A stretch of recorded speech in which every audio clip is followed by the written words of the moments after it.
Baik, Assalamualaikum warahmatullahi wabarakatuh dan salam sejahtera semua. Jadi kita buka kelas kita pada pagi ini dengan umul kitab Al-Fatihah.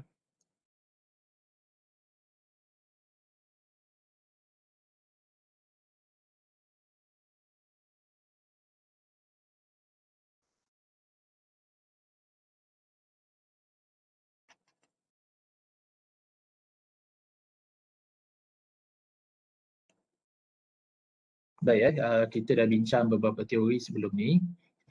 So teori ni kita belajar sebenarnya sebagai satu panduan lah kepada kita ataupun guideline, garis panduan kepada kita untuk kita menjalankan sesi kaunseling kerjaya. Jadi biasanya dalam sesi kaunseling kerjaya ni dia ada stages dia dah. Dia ada peringkat demi peringkat dia. Macam mana kita nak lalui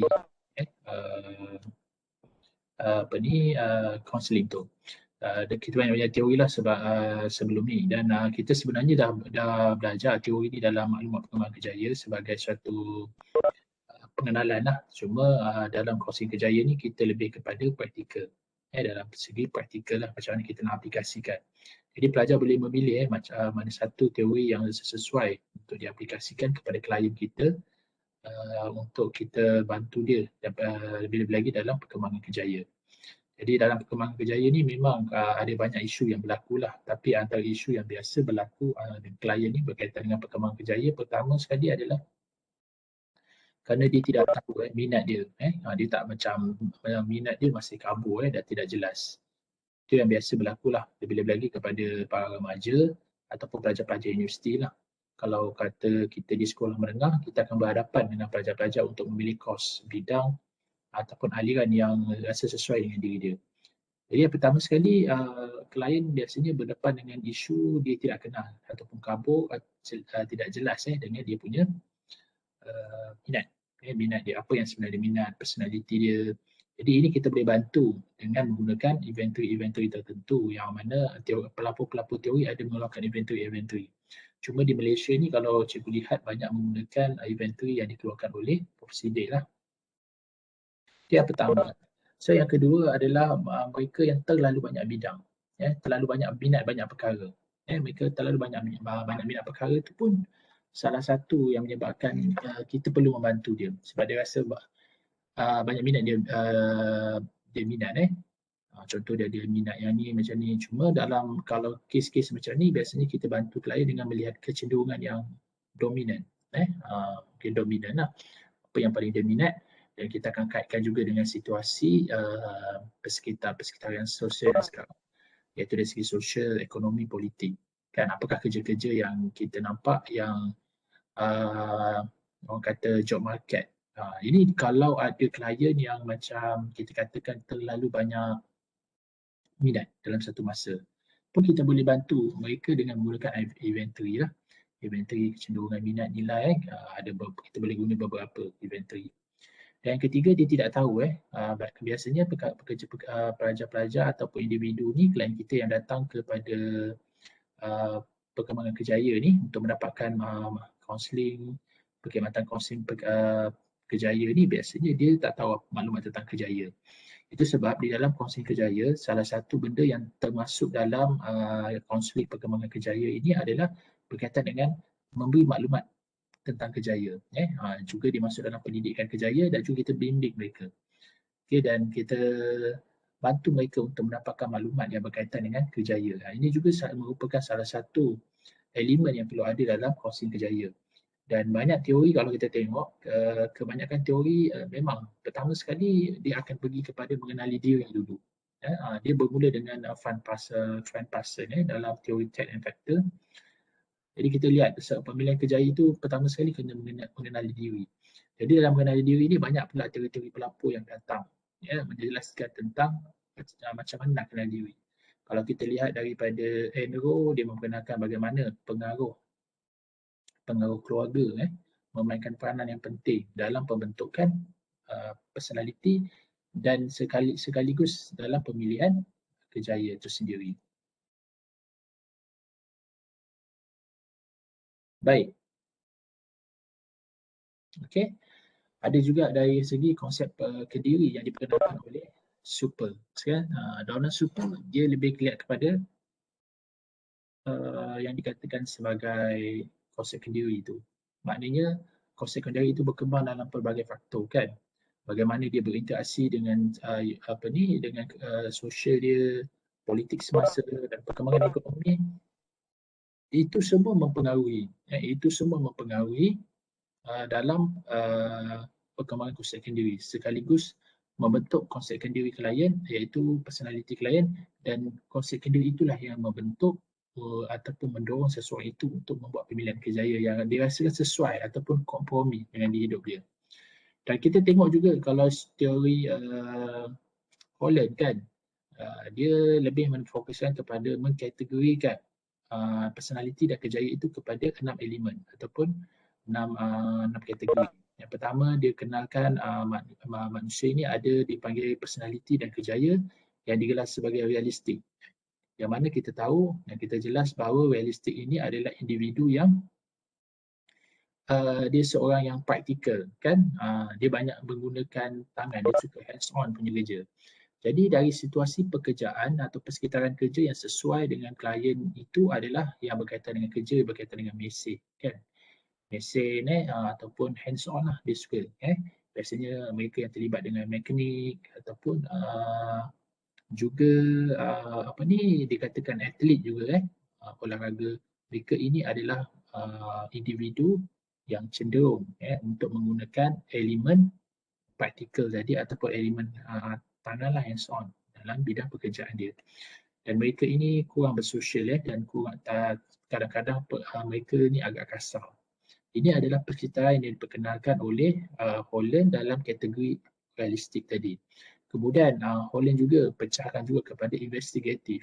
Investigatif ni adalah mereka yang suka menyelidik, suka memikir. Mereka suka mencari ilmu. Dan ada juga kerja-kerja yang memang memerlukan personality sedemikian. Contohnya ahli biologi, ahli kimia, saintis yang memerlukan mereka untuk membuat pengkajian dan meneliti, penyelidik. Okey, itu adalah elemen yang kedua yang dia perkenalkan oleh Holland. Ada juga ketiga adalah berkaitan dengan artistik. Artistik adalah orang yang suka, mereka yang mempunyai jiwa yang halus, jiwa yang halus. Mereka juga disebut sebagai mempunyai nilai sentimental yang tinggi. Jadi mereka ini biasanya suka terlibat dengan pekerjaan yang berunsur-unsur seni. Seperti kadang-kadang artis, mereka biasanya mempunyai unsur seni ini. Seni tarian, seni ukir, mereka ini biasanya digelar sebagai realistik, dalam kategori realistik. Okey, dan seterusnya elemen yang keempat adalah individu yang dikategorikan sebagai sosial, di mana sosial ini kita lihat bahawa mereka ini suka bekerja dengan manusia dan suka memberi sumbangan atau bantuan kepada orang lain dan memberi kerja-kerja kebajikan. Kalau kerja-kerja kesukarelaan ni memang mereka suka lakukan. Ini adalah dalam golongan sosial. Kemudian Holland juga pecah kepada enterprising. Enterprising ni adalah individu yang suka berkomunikasi dan mempengaruhi orang lain. Dan mereka ni suka jadi pemimpin. Okay, mereka ni suka kehadapan. Mereka mempunyai keyakinan yang sangat tinggi. Jadi individu ini sesuai untuk jadi pegawai pemasaran dan ataupun ahli politik ataupun menjadi pengurus sesuatu organisasi dalam organisasi. Dan terakhir sekali, mengikut Holland ada lagi yang dipanggil kategori sebagai conventional. Conventional adalah mereka yang suka membuat kerja rutin. Dan mereka ni agak teliti dalam menghasilkan kerja, tapi mereka tidak bosan dalam membuat kerja rutin itu berulang-ulang. Jadi mereka ini adalah jenis orang yang konvensional lah. Konvensional. Biasanya kerja-kerja konvensional ni seperti perisian kerja petani, bahagian audit, accountant. Mereka ini memang perlukan pendetailan. Itu Holland.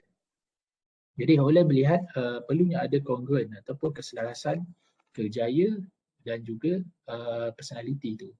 Maka beliau pun berpendapat bahawa apabila seseorang itu memilih satu pekerjaan yang selaras dengan personality beliau, maka mereka akan mengalami kepuasan dan produktiviti juga meningkat. Itu adalah dia punya assumption ataupun andaian assumption about career itulah. Kalau kita tengok dalam super dia menggunakan perkataan kompromi, iaitu kompromi di mana manusia ini apabila dia sudah mencapai, Cuma donor super ni lebih kepada perkembangan, lebih melihat kepada perkembangan sebab dia melihat bahawa kerjaya itu adalah merupakan satu proses lifelong learning ataupun proses pembelajaran sepanjang hayat ataupun proses yang sentiasa berkembang. Maknanya perkembangan manusia itu ada yang dikaitkan dengan perkembangan kerjaya. Bermula dengan zaman kanak-kanak, dia katakan kanak-kanak bermula dengan kanak-kanak suka berfantasi. Okay. Itu yang dikatakan oleh super. Baik, super ada, kalau kita lihat dia mempunyai ada 5 perkembangan 5 perkembangan utama di dalam donor super. Yang pertama tadi itulah dia zaman pertumbuhan. So pada zaman pertumbuhan ni biasa daripada zaman kanak-kanak lah hingga 14 year kat sini, dilihat bahawa kanak-kanak ni mula melihat kerjaya itu sebagai satu bentuk fantasi lah. Dan dia banyak dipengaruhi oleh persekitarannya ataupun orang-orang yang signifikan dengannya. Itu donor. Yang kedua, apabila dia masuk tingkatan 3 lah, contohnya tingkatan 3 dia sekolah masuk menengah, maka dia sudah masuk zaman yang dikatakan peringkat penerokaan. So pada peringkat penerokaan ini dia ada 2 fasa, iaitu fasa tentatif. Okay. Yang mana peringkat ini, penerokaan ini individu mula menyempitkan pilihannya kepada beberapa kemungkinan. Okey, contohnya dia dah cuba menyempitkan dulu dia macam contoh kalau tingkatan 3 di Malaysia ni kita ada aliran sains ke aliran sastra. Jadi kita ada pilihan untuk nak berpilih which one you want to choose, science stream or arts stream kan.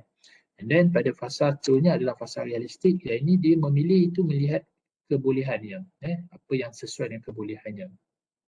Itu teori super. Peringkat kedua iaitu dipanggil sebagai exploration stage ataupun peringkat penerokaan. And then the next dia akan pergi kepada peringkat pengukuhan. Peringkat pengukuhan ni di mana biasanya mereka sudah masuk ke alam pekerjaan. Okay? Alam pekerjaan di mana dia pasal percubaan untuk nak tengok sesuai tak kerja dia. Okay? Jadi ingat, pada pasal penerokaan biasanya dia belum lagi masuk bidang kerjaya, tetapi dia lebih memilih bidang-bidang yang sesuai dengan dia dalam alam persekolahan lagi. Jadi kalau kita lihat di sekolah kita, di sistem di sekolah Malaysia, kita sudah adakan bentuk yang begitu. Maknanya kita sudah ada pemilihan aliran. Kita pilih aliran sains ataupun kita nak pilih aliran sastra kan. Lepas tu dalam aliran sains pun ada juga aliran sains 1, sains 2, sains 3 kan, ada juga yang sastra pun ada, ekonomi perdagangan. Jadi benda-benda begini menyebabkan ini sebenarnya adalah berkaitan dengan pemilihan kerjaya tadi tu. Baik, dan dia masuk pula, dan itu peringkat penerokaan. Tapi apabila masuk peringkat pengukuhan, maksudnya dia sudah masuk dalam dunia pekerjaan tapi dia masih lagi melihat kesesuaian kerja itu ada tak sesuai dengan diri dia lah. Okey. Okey, dan peringkat yang keempat adalah peringkat pengekalan lah. So apabila dia sudah selesa dengan kerja yang dia rasa dah kompromi dengan kerja tersebut, maka dia cuba nak kekalkan dengan meningkatkan dia punya, orang kata, kompetensi dalam satu kerja tu. Biasanya dia sudah memegang beberapa jawatan lah untuk kerja tersebut. Dan peringkat pengukuhan, peringkat pengekalan ni, establishment ni biasanya di antara umur 45 hingga 64. 5 hingga 64. Dan akhir sekali dipanggil sebagai decline stage, iaitu peringkat penurunan. Yang ini biasanya 65 tahun ke atas, yang mana dia sudah masuk di alam pencen. Jadi dia ada super melihat bahawa kerjaya juga perlu melihat kepada stage pencen ni sebab itu sebab selagi ia hidup, jadi kerjaya dia tidak terputus. Ini maksud super. Dia berbeza sikit dengan yang lain sebab mungkin yang lain rasa dia melihat kerja itu sampai setting kerja. Tetapi donor super melihat bahawa perlunya kita melihat kerjaya itu sehingga sepanjang hayat sampai dia pencen. Sebab kalau dia pencen nanti dia nak buat apa? Mungkin dia ada benda-benda yang dia boleh lakukan pada zaman pencen ke ataupun retirement state, after retirement tu ataupun post retirement tak apa dia nak buat. Dan ini juga dilihat oleh super. Okey, itu antara itu adalah orang kata core lah dalam atau asas dalam teori the super. Dia melihat perkembangan dan dia sebenarnya melihat kerjaya itu sebagai suatu yang menyeluruh lah. Maksudnya menyeluruh ni maksudnya dia melihat daripada pelbagai aspek perkembangan hidup manusia. Bukan sekadar semata kerja semata-mata, tapi dia melihat kejayaan sebenar, perkembangan kejayaan ini mempengaruhi pelbagai aspek, iaitu dipengaruhi oleh faktor biologi, faktor psikologi, faktor sosial, faktor politik, sosioekonomi. Semua itu memainkan peranan dalam perkembangan kejayaan seseorang. Contoh kalau kita lihat perkembangan kejayaan kita di Malaysia dengan di India ataupun di negara-negara yang berbeza. Perkembangan kejayaan antara negara maju dengan negara yang nak membangun pun berbeza. Jadi super melihat benda itu daripada aspek keseluruhan. Okey. Itu yang dikatakan dengan teori super. Okay, kita juga ada teori Ginsberg. Teori Ginsberg lebih kurang dia ada 3 fasa utama kan, peringkat fantasi, peringkat percubaan dan peringkat realistik. Baik. Dan kita sudah juga belajar dengan teori treatment kan, dengan dahurah bagaimana keputusan dibuat. So hari ini cikgu berhasrat untuk kita bincang satu model yang kita boleh gunakan untuk kaunseling, iaitu model dipanggil model penyelarasan fit lah, personality, environment fit, macam PEF lah.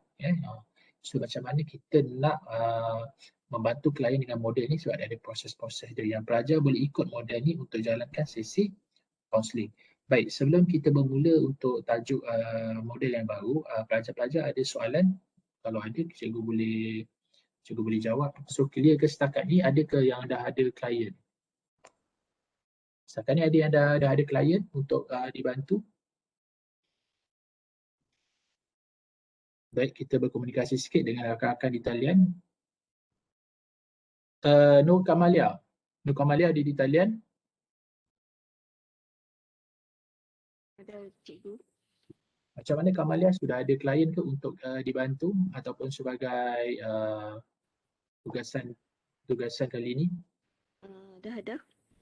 Dah buat perbincangan dah? Dah mula dah. Oh, dah mula. Boleh tak Kamalia berkongsi dengan kawan-kawan apakah isu yang ditimbulkan oleh klien? Dalam macam klien saya tu, dia macam ada masalah kejayaan lah. Dia macam masih lagi sama-sama tentang kejayaan dia. Maksudnya macam dia memanglah minat saya ambil klien saya tu course counselling lah. Dia minat counselling, tapi bahagian dia minat pegawai psikologi, tapi dekat hospital macam tu lah. Lepas tu dalam masa yang sama, macam kalau macam ke arah sains tu, dia macam tak minat keseluruhannya lah, macam minat sikit-sikit je lah. Jadi bagaimana Nur Kamalia bantu setakat ni? Kamalia nampak tak macam kerangka ke atau apa-apa plan yang Kamalia nak lakukan untuk membantu klien ni? Dekat ni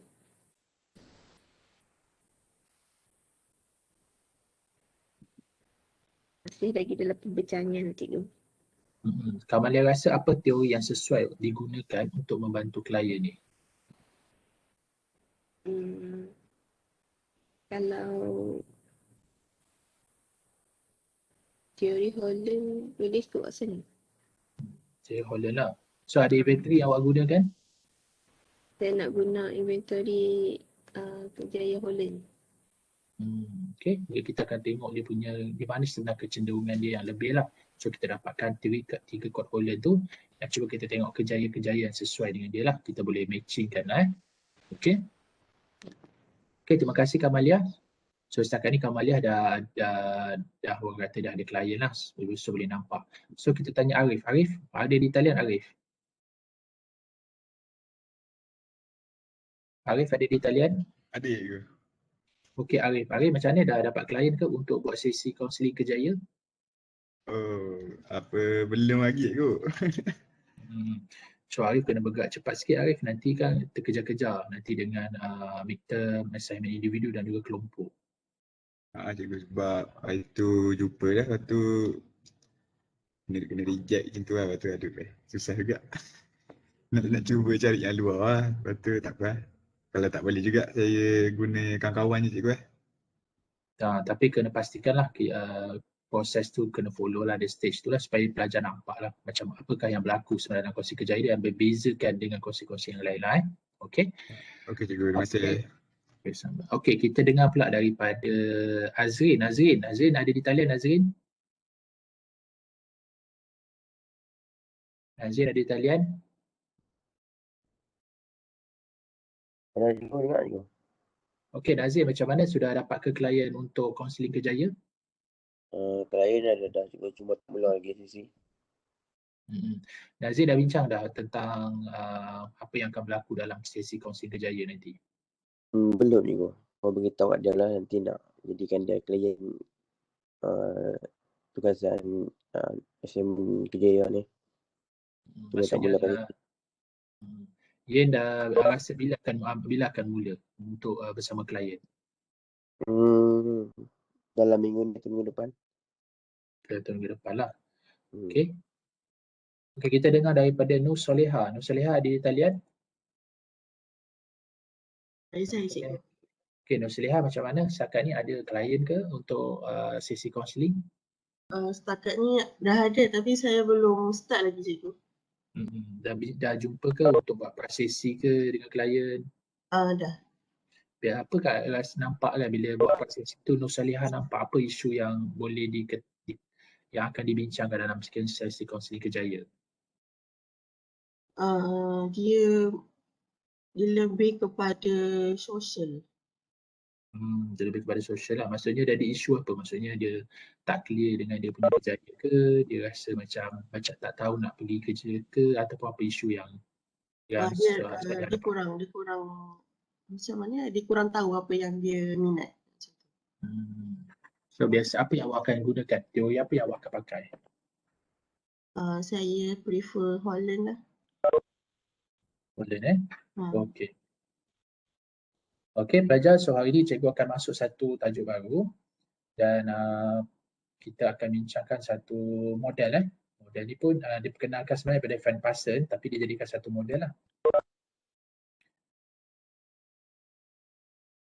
Okey, ini model dipanggil Trait and Factor Person Environment Fit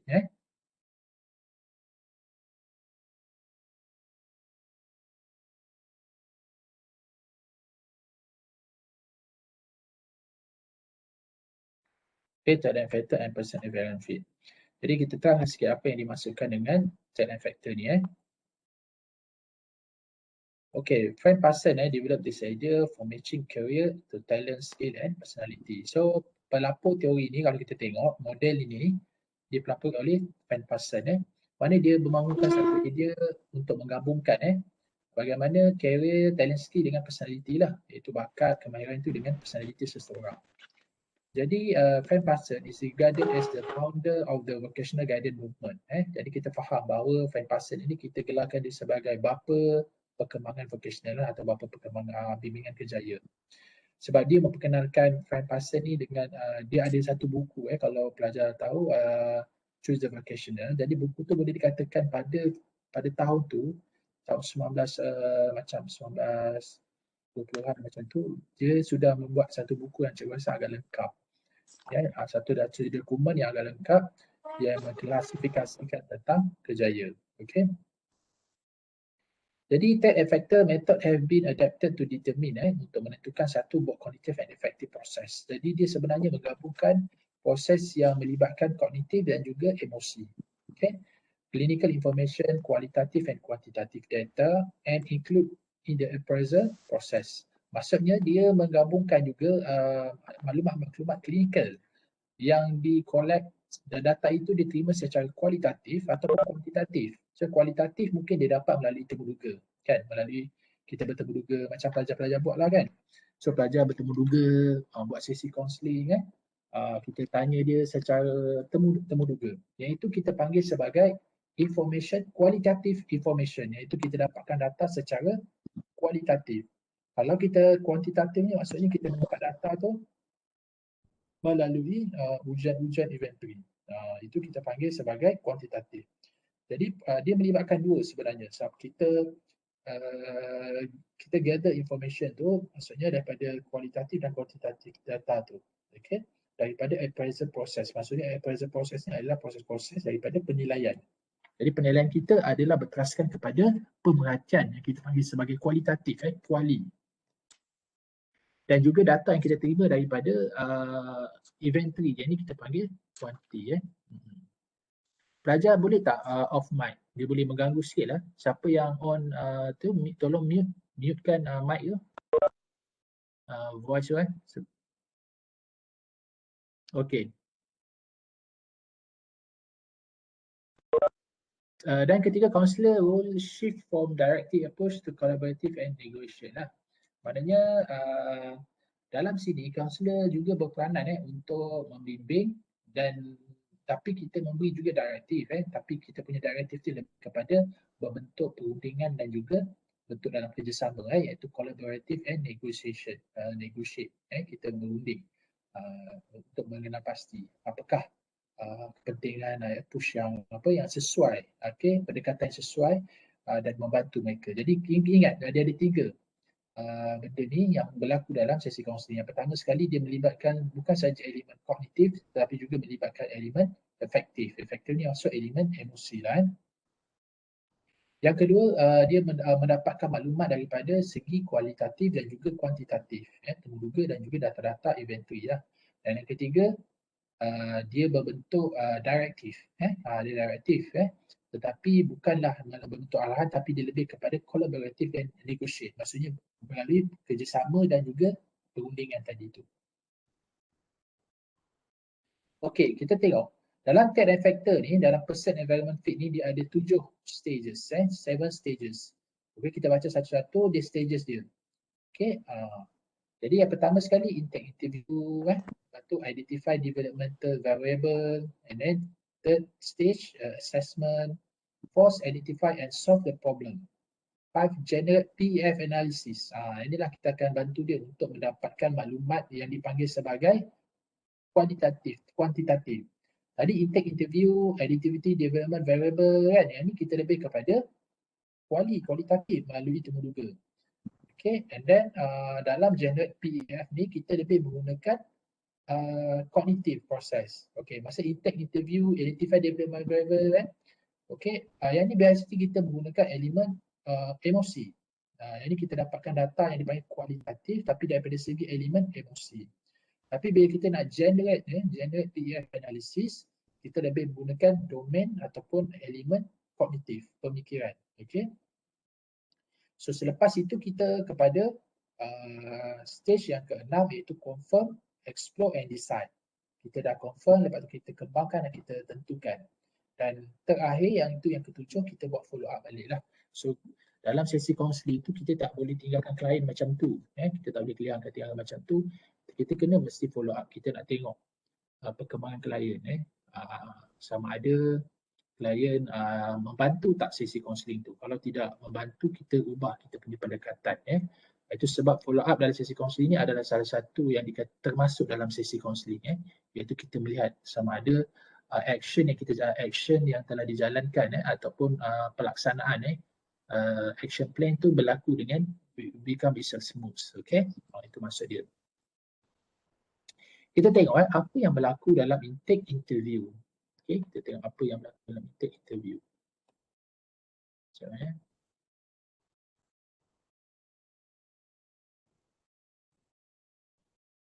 Cikgu rasa ada yang tak mute lah dia punya ni. Ada tak sesiapa yang tak mute, sila mute dia punya mikrofon.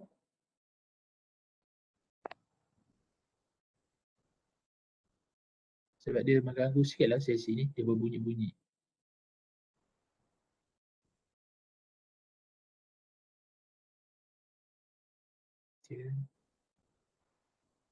Siti Naurah ada? Siti Naurah ada di talian? Siti Naurah ada di talian? Siti Naurah, boleh awak mutekan awak punya mic tak?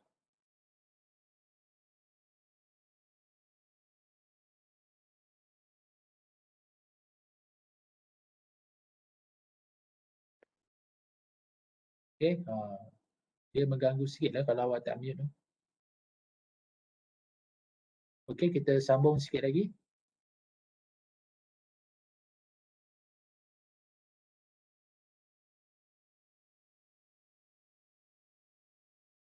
Okay.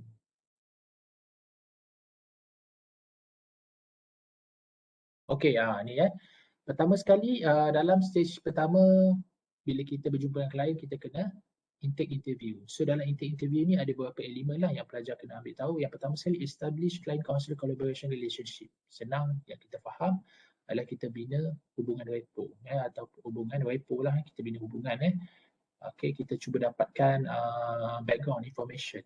Apakah latar belakang klien itu kita boleh dapat melalui temuduga dan ataupun kita boleh sediakan satu borang khas kepada klien. Okay, kita bagi dia satu borang khas untuk diisi. Lepas tu kita baca untuk kita dapatkan satu gambaran awal lah, overview about the client background. And then ketiga, assess emotional status and cognitive clarity. Assessment emotional status ni maksud kita nak tengok sama ada dia ada tak mengalami masalah-masalah emosi Sebab apabila dia mengalami masalah emosi, contohnya dia mengalami kebohongan, anxiety, jadi kita bagi dia settle down dulu tu. Kita bagi dia settle dulu tu berkaitan dengan emosi dia. Okay.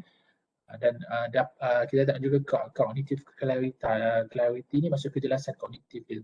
Sama ada dia boleh berfikir tak, kalau kita nak tahu pemikiran dia tu tahap mana. Okay. That's why kalau observe emotional status ni, kita bagi clear dulu status emosi dia.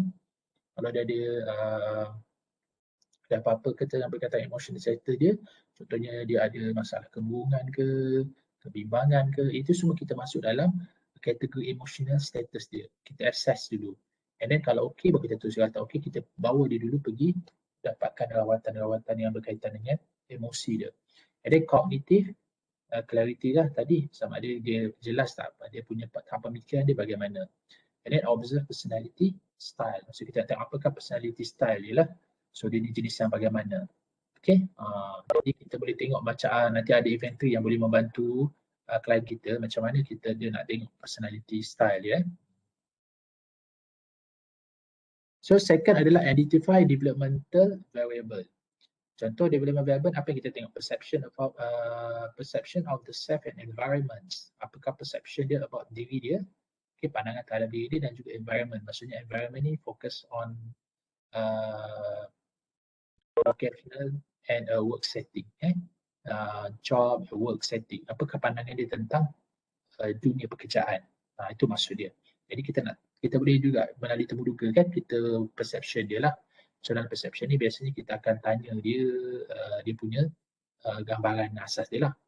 And then kita boleh tengok daripada environmental variable maksudnya variable kat sini, environment ni merujuk kepada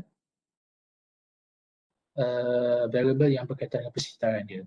And then contextual interaction, ini kita lihat daripada social dia punya interaction sama ada dia ada tak link, ada tak jaringan kerja dengan yang lain.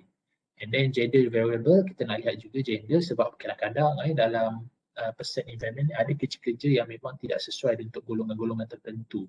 Contoh ada kerja yang sesuai untuk golongan perempuan saja, tidak sesuai untuk lelaki. Contoh kerja-kerja yang berkaitan dengan duduk di pejabat ke atau pelayan customer kan, biasa prefer untuk perempuan. Ada juga setengah syarikat dia tak kisah bagaimana gender ni. Tapi ada juga kerja-kerja yang memerlukan gender variable lah sebab kadang-kadang kalau perempuan itu mengandung tak sesuai untuk buat kerja-kerja yang ganas macam tu lah.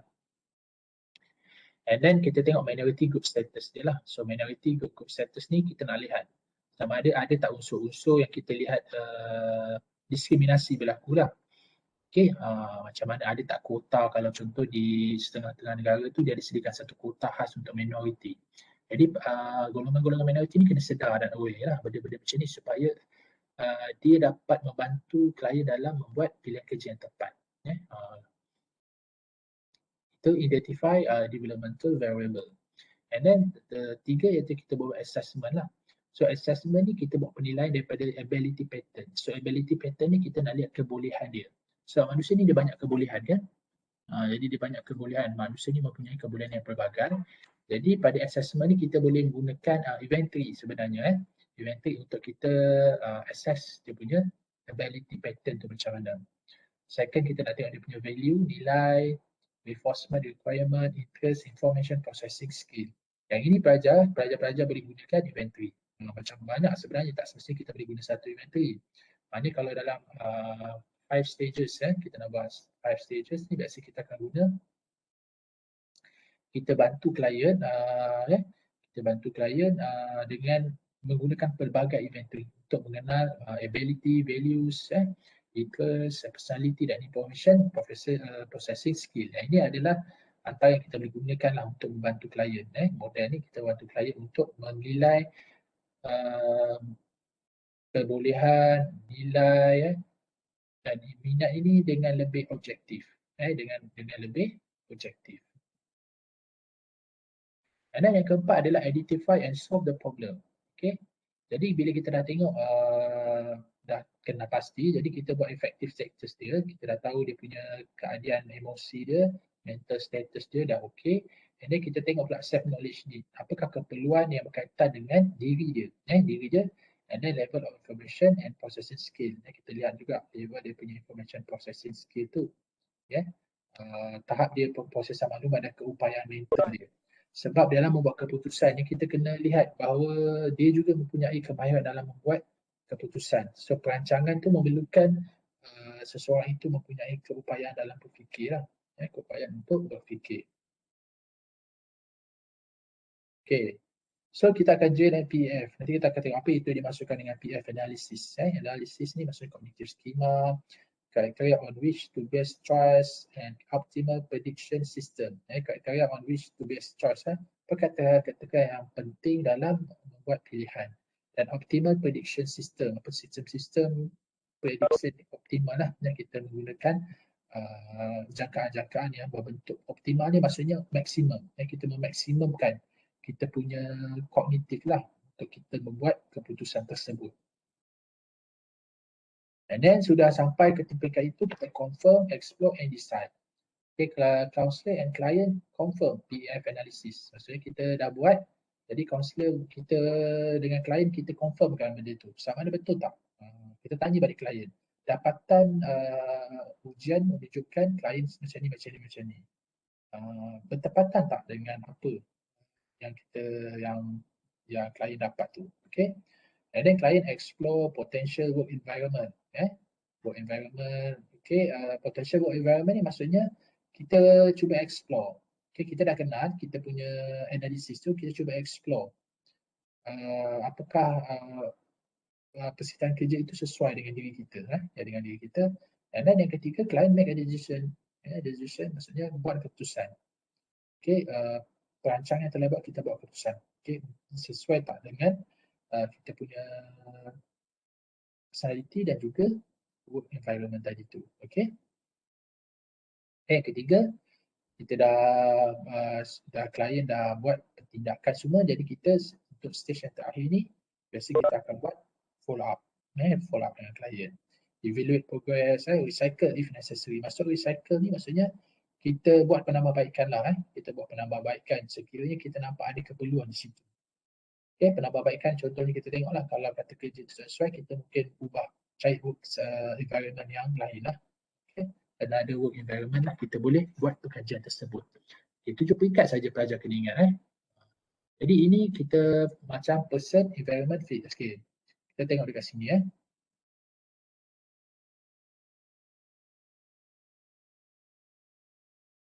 Okay, kita tengok yang ni.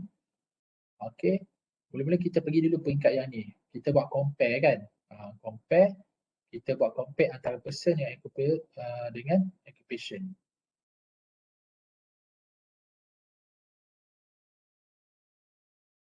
Kita pergi sini dulu. Okay, compare antara person. Kita tengok ability, mula kita buat compare dan dalam compare ni kita buat perbandingan dan lepas tu kita predict, kita jangkakan. Pertama sekali kita tengok ability dengan person. Okay. Person dia kita nak tengok value. Okay, dengan kita nak tengok abilities dengan ability pattern. Maksud ability pattern ni kita nak tengok dua lah, sama ada person, individu tu dengan occupation, tempat pekerjaan tu. Lepas tu kita tengok nilai lah, nilai yang dipegang. Maknanya kita nak tengok dia punya keupayaan, kebolehan dan nilai yang dipegang. Begitu juga kita nak buat, kita juga melihat, kita mengajar klien kita agar ability pattern dan juga value pattern. Maksudnya ni Dan kita nak buat satunya adalah kita nak buat compare, perbandingan. Jadi kita buatlah predict satisfaction dan juga predict satisfactionness. Satisfactionness ni maksudnya kita nak predict sama ada kita nak matchkan benda-benda ni supaya dia match lah person dengan occupation ni, maksudnya diri dengan pekerja tu dia match dari segi kebolehan dan juga value. Setiap kerja tu dia ada value dia. Kita compare, lepas tu kita nak predict. Okay, dan akhir sekali kita akan dapat macam ni. Okay. Kita akan dapat macam ni.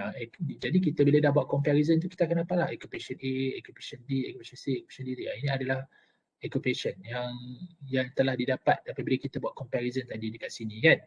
So kita dah buat comparison dekat sini, maka kita akan dapatlah occupation A, B, C, D, E ni. Kita dah dapat. Okay, bila kita dah dapat ni, sini adalah antara pekerjaan-pekerjaan yang kita katakan yang kita dah buat pilihan tadi. Yang ni sesuai. Jadi bila kita tengok compare cost and benefit, kita buatlah. Kita buat salah satu ni kita buat cost benefit. Okay, kita buat macam penilaian lah, pro dan cons lah. Senang nak faham cost dan benefit ni. Apakah kelebihan kalau kita buat macam ni. Jadi yang mana yang paling banyak mendapat benefit yang baik, jadi kita jadikan dia tu optimal choice. Ini adalah kerangka dia. Jadi pelajar boleh gunakan kerangka ni untuk kita nak buat bantu kita punya perancangan kan, perancangan. Dan kita akan guna model ni. So di dalam kita nak buat dalam peringkat yang ni abilities ni, person dengan occupation, kita boleh menggunakan inventory. So dekat sini dia menggunakan General Aptitude Battery GATB dan Minnesota Importance Questionnaire MIQ. So yang sini dia nak lihat kebolehan. Battery ni nak lihat kepada kebolehan. MIQ ni kita nak lihat kepada value kan, macam sini tadi kan. Dia dah nak tengok yang ni untuk lihat abilities dengan value. Jadi ini adalah soal sidik. Jadi ini adalah salah seorang yang mengkaji, dia telah membuat ujian ni lah. Dia telah buat ujian ni, ini adalah dapatan dia. Okay, dapatan dia. Jadi dia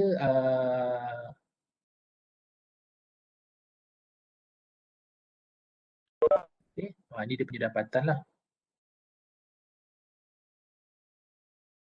Ni dia buat presentation. Yang ni adalah kita tengok dapatan dia. Okay, dia punya GAT punya dapatan. Okay, yang ni dia punya GATB punya dapatan. Maknanya dia high dia intelligent, dia memiliki aptitude, verbal aptitude, form perception ni tinggi. Yang moderate adalah motor coordination, spatial attitude, clerical perception, manual dexterity, status. Okay, ini adalah moderate lah. Low adalah finger dexterity. Finger ni maksud pergerakan tangan dexterity. So, kita tengok apa maksud dia. Apa maksud yang dimasukkan dengan finger dexterity.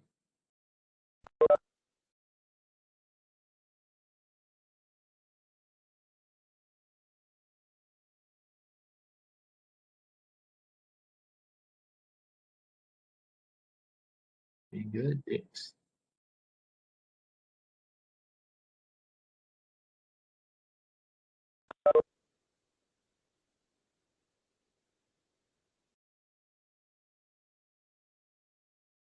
Okay.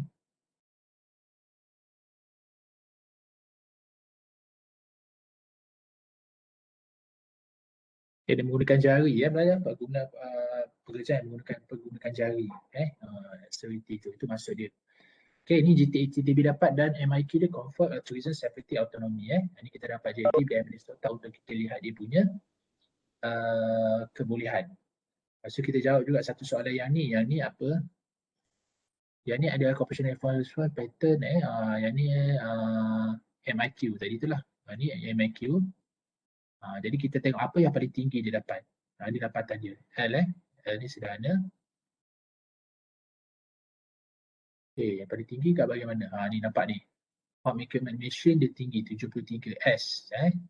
S ni tinggi lah. Pun S. L ni low. Yang ni tinggi. Ni normal ni low. Ini very low. Kalau S ni tinggi lah nampak. S. Jadi kita fokus yang pada S saja. Visitor set ni S tinggi. Jadi kita tengok, oh yang ni yang tinggi. Jadi kita buat fitkan dia lah. Kita tengok ini dapatan yang dia buat. Ini salah satu contoh lah. Okay. Contoh yang dilakukan oleh contoh Roni dia buat. Ujian ni ada kita tengok. Dia kurang negatif N tapi S ni sangat tinggi. Okay. Okay. Cuba tengok apa maksud dengan L. Okay, satisfy S. Satisfy result from C value greater than 0.49. Kita tengok dia punya C value. C value ini C value greater than 0.49. Jadi kalau dia dapat S maksudnya dia lebih kepada 40, lebih daripada 4.9. Jadi kalau dapatan lebih 4.9 kita katakan dia satisfied. Likely satisfied dia dapat L. Okay, ini for C value between 0.10. Maknanya 0.10 kalau 0.10 di antara 0.49 kita panggil low satisfied. And not satisfied kalau C value dia less than 0. Kalau nampak macam ni L. S dapat 0 point satisfied. Ada tak yang N? N yang ni nampak ni, landscape gardener dia kurang. So yang tinggi, dia punya cluster, apa yang paling tinggi cluster dia? Cluster ni cluster A kan? Okay, lepas tu cluster A, dia ke bawah ni B, lepas B, okay, D terus D D, lepas tu cluster D kan, kita tengok cluster yang paling tinggi adalah cluster D. Banyak S, satisfied. Banyak satisfied lah. Jadi kita tengok dia ni cluster D masuk X storm. NAS dia classify public. Apply call, department head, supermarket, okay, dia satisfied. Lepas tu apa lagi yang tinggi? Paling tinggi yang ni lah. Farm equipment, machine 1. S. Jadi kita dah dapat gambaran kan. Okay.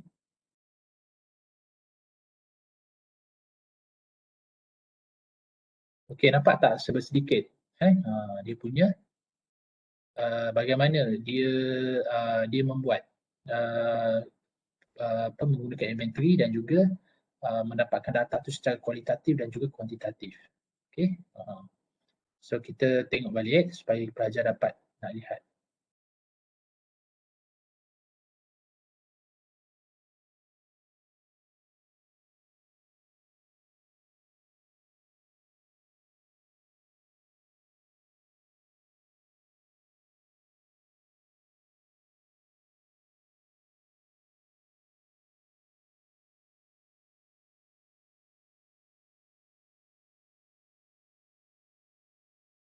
Okey, ini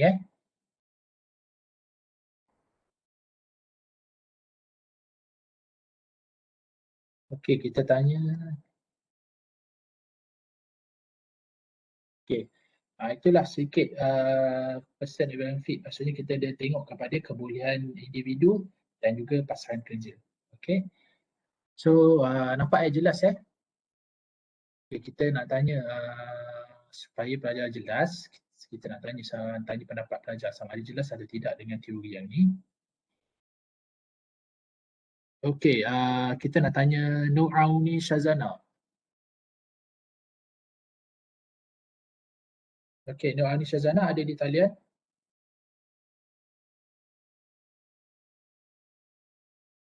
Nur Auni Shazana ada di talian?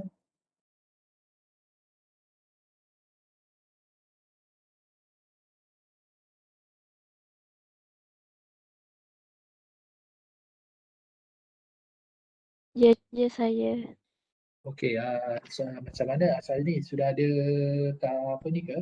Sudah ada klien? Ada. Okey, klien dah buat CC ke belum? Belum. Belum lagi So awak rasa sesuai tak model ni untuk membantu klien awak? Sesuai. Sesuai. Okey, kalau sesuai macam mana awak nak aplikasikan model ni untuk membantu klien awak? Boleh tak cerita sikit lah yang awak nampak?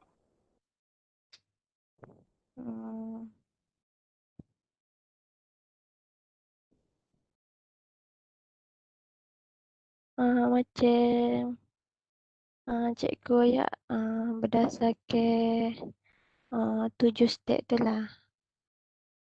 Macam Mula-mula mana? ini macam cikgu ya berdasarkan 7 step tu lah. Hmm. Maknanya step mana yang awak rasa paling kritikal? Hmm.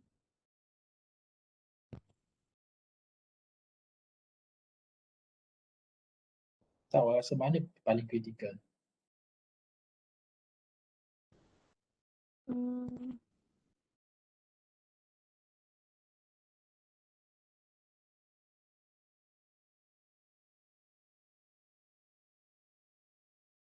Mana? Okay, tak apa. Okay, kita rehat dulu. Pelajar boleh tengok balik nota tu. Kalau tak faham nanti boleh tanya. Sebab nanti cikgu akan tanya macam mana pelajar nak aplikasikan menggunakan model ni untuk membantu klien. Nanti cikgu akan tanya. Jadi awak boleh terangkan satu persatu. Contohnya cikgu akan tanya, contohlah Aida, cikgu akan tanya Sofia. Sofia akan jawab. Okey, apa yang kita boleh bantu klien kita dengan menggunakan model ni. So apa yang Sofia akan buat mengikut model ni. So kita akan tengok sikit macam nanti pelajar akan tengok model ni kan ada nota. Pelajar tengok nota, nanti cikgu akan tanya dan kita akan semak balik macam mana pelajar gunakan model ini untuk aplikasikan dalam sesi kaunseling. So kita rehat dulu, so kita masuk balik dalam pukul 9 9 balik. Okey, pelajar boleh semak dulu. Nanti kita akan buat sesi soal jawab lah. So sesi soal jawab ni cikgu rasa penting untuk melihat sejauh mana. Okey, pelajar faham okey. Pelajar faham dengan model tersebut. Okey, kita rehat dulu. Kita masuk dalam 9 ataupun 95 minit lah 95 minit kita masuk balik dalam kita punya webinar ni.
Okey, macam mana pelajar sudah ada di talian?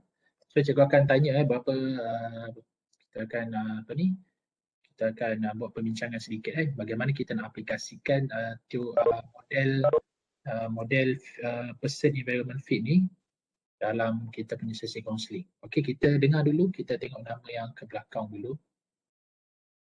Saya nak cikgu nak dengarlah nama nak dengar daripada Maharani Haiza. Maharani ada di talian?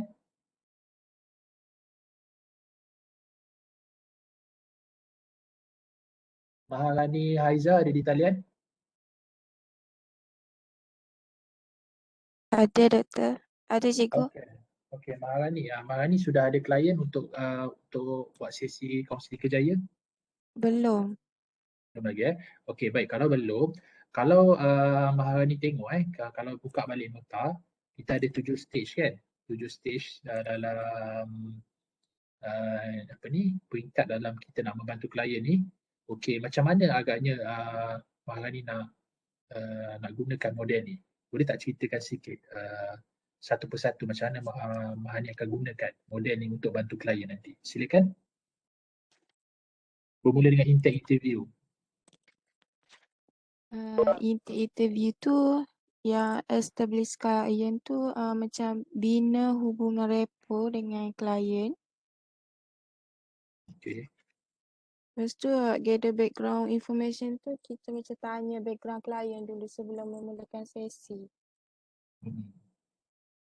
Assess emotional tu tengok sama ada klien tu mengalami masalah emosi atau tidak. Kalau macam klien tu mengalami masalah emosi, kena selesaikan dulu.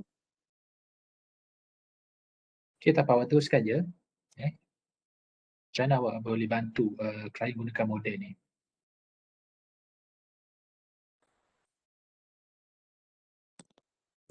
Lepas tu yang kedua tu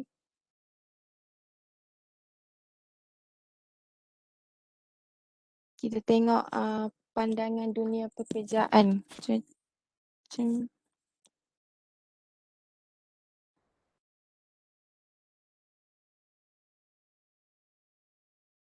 Macam mana tu menggunakan kerja tu?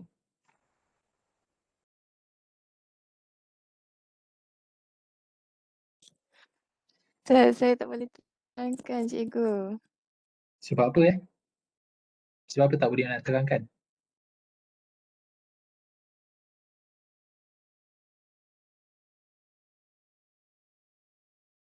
Hello, Maharani ada di talian?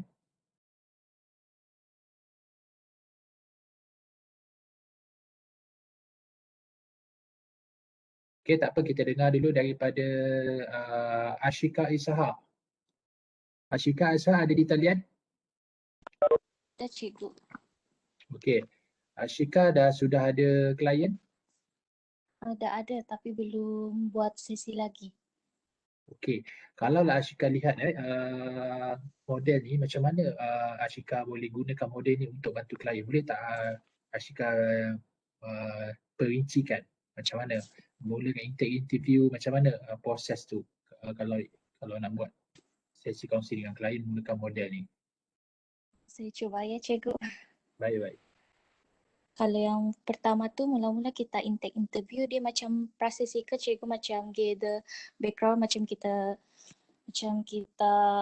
bina hubungan, dan macam kita nak kumpul information pasal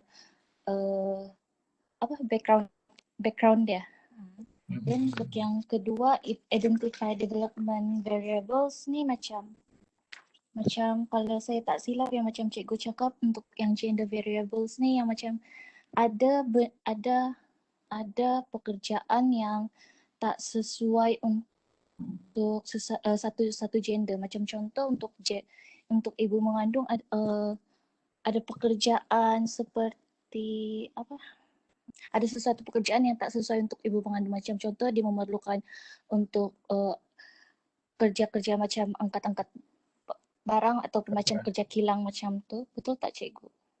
Maksudnya masa kita nak buat bantu klien tu, kita kena identify juga development variable tu berkaitan dengan gender lah. Sebab kalau perempuan kadang-kadang kalau dia dah kahwin, mungkin ada kerja yang tak sesuai untuk dia, malam kan, shift malam Ah. sebab mungkin dia nak bersama anak. Jadi benda-benda itu juga kita kena pertimbangkan lah. Okay. Okay, lagi tu seterusnya dari segi assessment macam mana Shika akan bantu klien? Kita nilai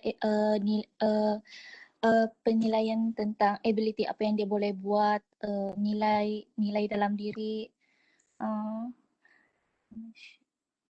dan kita juga nilai apa yang dia minat dalam apa yang dia minat. Macam contoh kalau macam dia minat dalam dalam sosial yang macam lebih kepada dengan orang, then mungkin macam cikgu macam tu. Then kalau yang untuk yang keempat, identify and solve problems.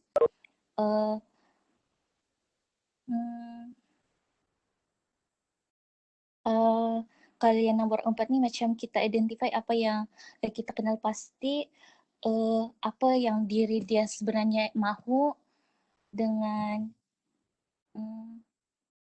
cuba bantu dia untuk selesaikan macam mana dia nak dapatkan apa yang dia inginkan. Betul tak cikgu? Okay, tak apa, cikgu nak tengok pemahaman kamu saja. Maknanya kita identify lah, maksudnya kita dah buat assessment tadi. Lepas tu bila kita dah buat assessment tu, kita dah dapat maklumat sebenarnya. Sudah maklumat tentang klien secara objektif kan. Macam tadi, macam cikgu tunjuk tadi dalam slide tu ada seorang tu kita buat dia ujian kan, nampak tak assessment tu. Jadi kita tahu dia ni lebih cenderung kat mana. Selepas kita buat assessment tu, baru kita identify kecenderungan dia dan kita solve the problem. So solve the problem ni kita selesaikan masalah dia berkaitan dengan kerjaya tadi tu lah. Okay. Okay, macam mana awak dah gunakan PEF ni? Okay. Boleh teruskan kepada stage yang kelima? Yang stage kelima tu stage kelima saya kurang faham yang stage kelima cikgu. Okay, dan stage kelima ni awak tengok balik kepada jadual yang cikgu bagi tu dalam nota tu yang berkaitan gambar rajah kan, compare kan.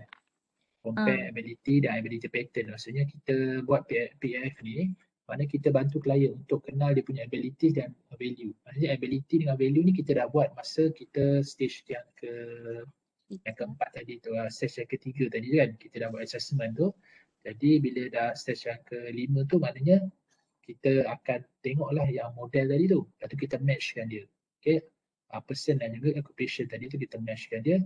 Lepas tu kita akan tengok yang optimal. Okay. Okay, boleh tak awak teruskan kepada stage yang ke-6 tu macam mana? Dan stage ke-6 confirm, explore dan decide. Klien dia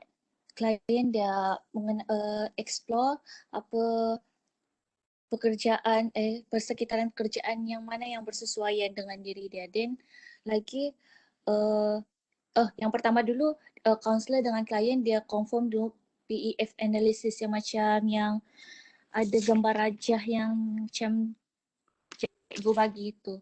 Then klien sendiri yang akan explore persekitaran pekerjaan dia dan membuat keputusan tu berdasarkan berdasarkan apa yang kita dapat, klien yang akan buat keputusan mana yang dia nak. Dan yang ketujuh follow up tu bila semua dah selesai kita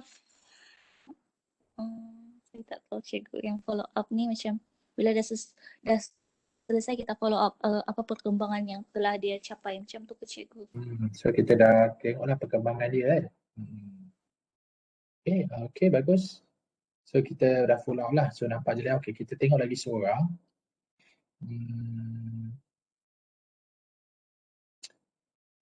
Kita ambil lelaki lah pula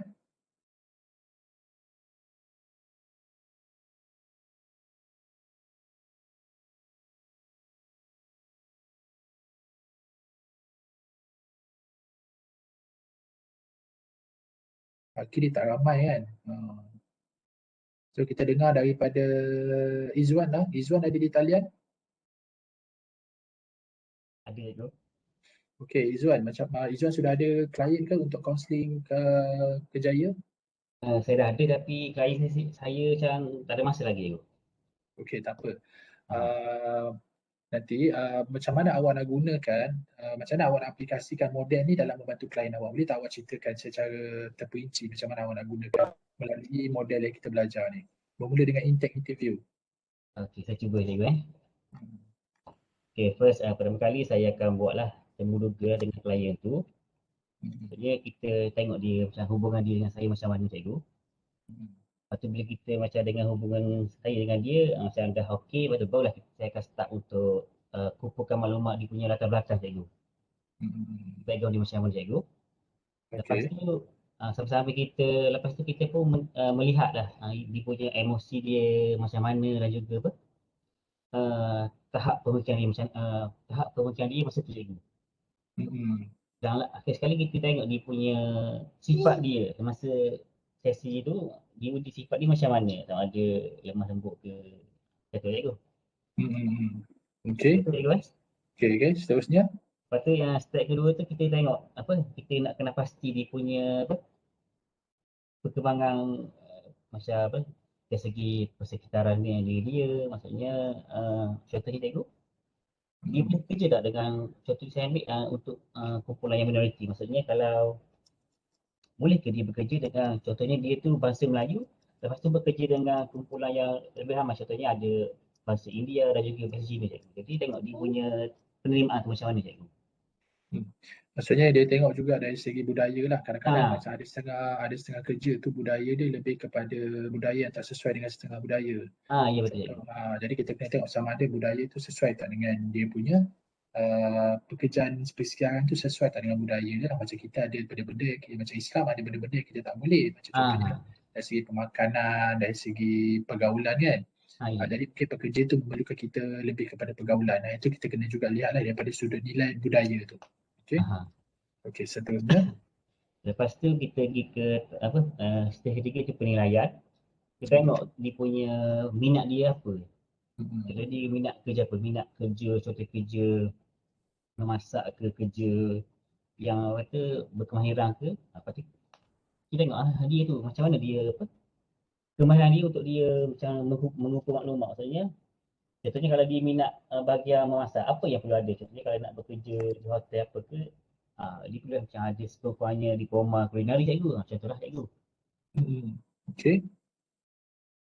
Lepas macam kita buat penilaian tu, kita nampak apa yang kebolehan dia cikgu, saya akan pergi ke stage yang keempat, iaitu untuk kita macam apa menyelesaikan masalah cikgu. Okey, tahap ni peringkat ni apa saya nak tengok juga dia punya tahap pengetahuan klien cikgu. Maksudnya di sini apa yang pengetahuan klien tu ada. Contohnya kalau dia minat memasak, apa yang skill dia ada. Maksudnya okey, dia boleh masak, contohnya buat kek ke, buat masakan panas ke, contohnya cikgu. Betul cikgu kan? Betul. Lepas tu dia akan pergi kepada macam mana Izzuan nak gunakan PF tu. PF analysis tu untuk melihat dia punya skema. Okey, stage kelima ni lepas kita buat penilaian cikgu, lepas tu kita kena pasti apa kekuatan dia. Kita melihat dekat jadual PF tu apa yang paling optimal, apa yang diminat cikgu. So dia lepas dia dah buat tu, dia akan nampak apa yang optimal tu, maksudnya apa yang betul-betul serasi lah dengan personality dia, dengan dia punya persekitaran tu. So optimal tu maksudnya dia dah buat rancangan tu, mana yang optimal lah, yang maksudnya yang terbaik lah. Okey. Lepas tu stage yang keenam tu kita macam saya dengan klien ni saya akan sahkan lah. Okey, kalau dia betul macam yang PEF tu dia pilihan tu, baru kita teroka lah kerja apa yang dia berpotensi untuk klien tu. Lepas tu kita meminta lah klien saya untuk membuat keputusan lah apa yang diminat. Macam tu cikgu. Lepas tu dah buat keputusan, so maknanya nanti kita akan evaluate stage yang ketujuh, apa yang perlu dilakukan, Azwan lakukan untuk stage yang terakhir. Maknanya lepas masuk ke stage yang terakhir tu untuk follow up cikgu, kita bagi peluang untuk klien lakukan kerja dia. Lepas tu kita melihat kalau macam ada potensi, kita teruskan dengan kerja dia. Kalau macam tak ada tak ada kemajuan, kita akan bermula balik ke stage yang pertama. Macam tu cikgu, betul cikgu? Maksudnya kita tengok penambahbaikan lah. Sebab Ya cikgu. kita mungkin akan pergi ke stage pertama ataupun kita mungkin boleh ke stage kedua lah. So kita balik tengok balik ataupun kita akan pergi ke stage yang ketiga. Contohnya kita akan buat assessment lah, tak seperti stage pertama. So kita mungkin boleh pergi balik, berpatah balik kepada stage yang ketiga. Mungkin kita silap, kita mungkin boleh ubah inventory. Mungkin kita tak guna inventory yang sama. Kita boleh guna inventory yang lain jugalah. Jadi mungkin kadang-kadang inventory yang kita guna tu tak betul-betul sesuai ataupun maklumat kurang lengkap, jadi kita tukar pula inventory lah. Boleh juga kita guna empat. Okay, terima kasih. Besok kita ada kelas besok kelas akhir, lepas tu kita akan ada cuti mid-sem. Jadi cikgu nak minta Arif Arif ada di talian tak? Arif ada di talian? Okey, Arif, cikgu nak minta bantuan Arif kalau ada masa besok dalam pukul selepas kelas ke, boleh tak jumpa sebab cikgu nak cek kedatangan lah. Dengan yang apa ni, dengan yang form tu. Boleh Arif Okey cikgu, boleh. Arif ada tanda kan siapa yang hadir, siapa yang tidak kan? Ada cikgu. Saya datang bilik cikgu ke macam mana? Besok lah kalau ada masa dalam pukul berapa besok ada ke lapangan? Besok dalam pukul 10 lah. So dalam pukul 10 lah. So cikgu nak semak balik lah kehadiran tu untuk cikgu rekod. Okey, terima kasih. Boleh cikgu. Terima kasih. So hari ni pun macam tak ramai, cikgu tengok yang hadir pun ada 36 orang saja. Okey. Baik cikgu. Sebab cikgu dapat pasti ada berapa pelajar yang memang jarang cikgu nampak nama di dalam ni. Cikgu akan buat semakan kembali. Okey. So cikgu rasa kita berhenti dulu untuk yang ini. Cuma pelajar baca dulu model ni sebab besok kita akan ulang kaji sikit supaya pelajar mahirlah dengan model ni. It's okay. Kita tak banyak model kita akan bincang, kita mungkin ada 4 model saja. So insya-Allah kita boleh tamatkanlah kalau tak ada apa-apa. Tapi cikgu yang penting adalah cikgu nak pemahaman pelajar. Jadi pelajar cuba baca model tu dan macam mana pelajar nak aplikasinya. Macam tadi sahabat-sahabat kita berkongsi, dia tunjuk macam mana benda tu berlaku. Okey, boleh macam ni. Jadi kita akan ada perbincangan. Jadi bila ada perbincangan ni pelajar lebih jelas sebenarnya. Pelajar akan lebih jelas macam mana model ni kita nak aplikasikan. Okey. So sebelum cikgu berhenti, ada apa-apa soalan tak yang mungkin cikgu boleh jawab? Silakan. Kalau ada soalan. Arif, setakat ni macam mana? Ada soalan? Still okay lagi ke? Okey, yang lain kalau ada silakan. Kalau ada Saya nak soalan. tanya. Ya, silakan Eliana. Eliana Ya. Ya Eliana. Yang pasal untuk sesi counselling tu kan, kita kalau kita nak buat inventory, kalau kita buat di sesi 2, okey kan cikgu? Maknanya kalau per sesi tu kita prasesi, tapi kita buat juga laporan SOP ke tak payah? Awak baca SOP ni kita rekod je. Jadi awak boleh rekod dalam tu apa yang awak buat kan. Dia bina hubungan, lepas tu objektif apa awak nampak, lepas tu awak punya assessment penilaian apa terhadap awal. Lepas tu buatlah teriman awak apa masa tu. Terima tak ada apa-apa, terima cuba awak edarkan lawatan yang awak gunakan adalah mengedarkan orang pribadi kan. So kalau prasesi tu awak boleh masukkan sebab 5 sesi kan, awak boleh masukkan lah untuk SOP tu. Maknanya kamu ada 5 lah SOP. So prasesi pun boleh masuk sekali. Okay? Okey, faham. Okay. Terima kasih cikgu. Okay, sama. Silakan. Kalau cikgu benarkan untuk prasesi tu awak masuk sekali dalam itu, dia dipanggil sesi pertama lah, di mana kita katakan sesi membina hubungan. Okey, boleh masuk dalam sesi pertama, mana kita ada 5 SOP lah.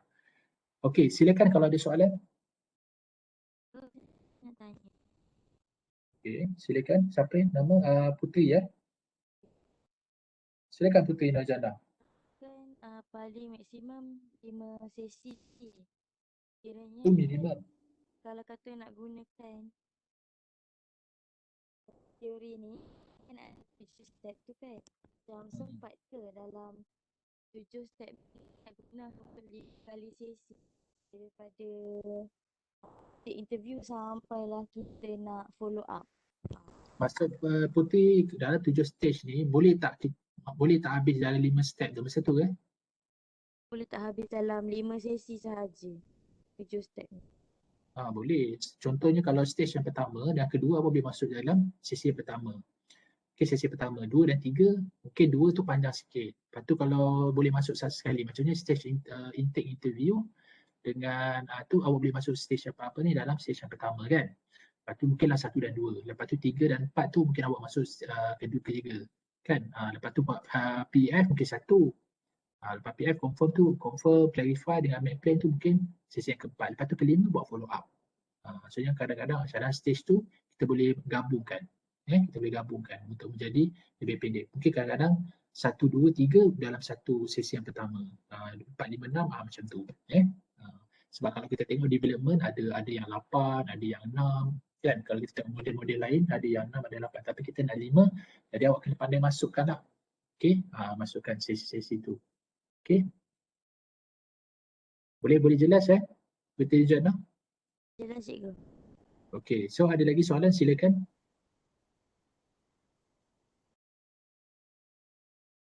Cikgu, ni Yes, untuk kepastian je ni. Silakan Eliana.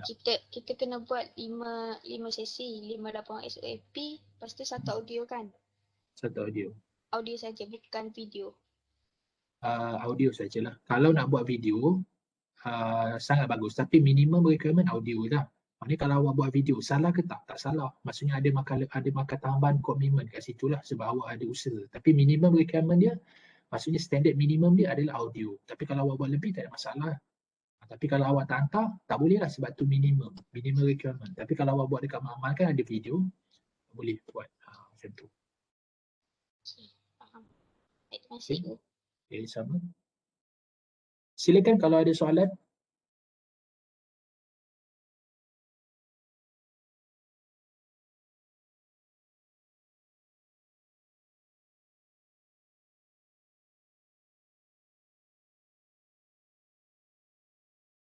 Okay, tak apa. Kalau kata tidak ada soalan, kita berhenti dulu setakat ni. InsyaAllah esok kita akan bincang lagi untuk kita mantapkan teori ni, model ni supaya pelajar boleh lebih jelas lah. So besok kita lebih kepada perbincangan. Okay, so pelajar jangan pasang aja ni, jangan buka tapi tak ada di depan laptop ataupun komputer sebab saya akan sebut nama tu secara gambar. Baik, kalau tidak ada apa-apa kita berhenti dulu setakat ni. Kita tudakan kita punya perjumpaan dengan tasbih kifayah dan surah As.